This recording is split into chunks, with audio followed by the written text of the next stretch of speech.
আসসালামু আলাইকুম। আশা করি সবাই ভালো আছেন। আজকে আমি এই যে গুঁড়া মাছ রান্না করব। এই গুঁড়া মাছ, এই যে দেখুন, মাছটি আমি ধুয়ে কেটে নিয়েছি সুন্দর করে। এখানে অনেক রকমের মাছ আছে। তো এই মাছটা আমি আজকে হাতে মাখিয়ে রান্না করব।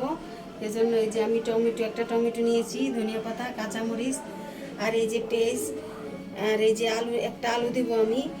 আলুটা দিলে ভালো লাগবে, সেজন্য আলুটা দিব। তো আমি এখন এগুলা কেটে নেব, তারপরে আমি এটা বসাবো।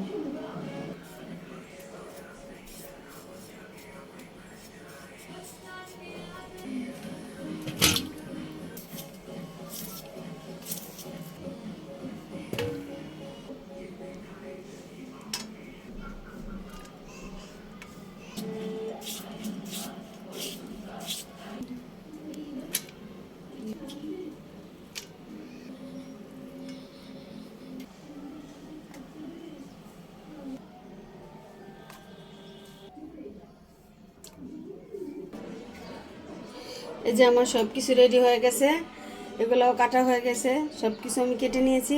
আর মাছটা আমি আবারও ভালো করে ধুয়ে নিয়েছি। এখন আমি এক এক করে সব দিয়ে ভালো করে মাখাবো।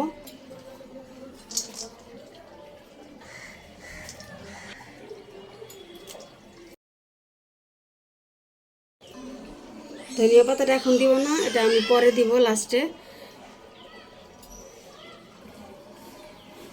এই যে জিরা আর রসুন বাটা, এটাও দিয়ে দিব।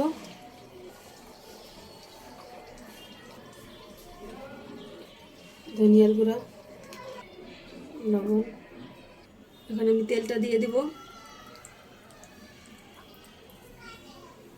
এবার আমি সব কিছু ভালোভাবে মাখিয়ে নিব। এই যে আমার মাছটা মাখানো হয়ে গেছে, এখন আমি পানি দিয়ে দেবো, অল্প পরিমাণে পানি দিব, বেশি দিব না।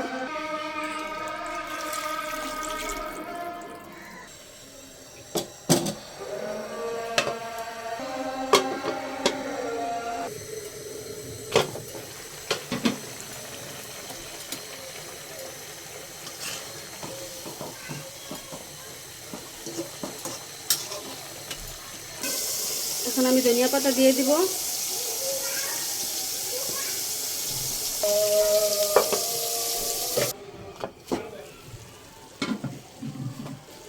এই যে আমার রান্নাটা হয়ে গেছে, দেখুন দেখতে কত লোভনীয় লাগতেছে।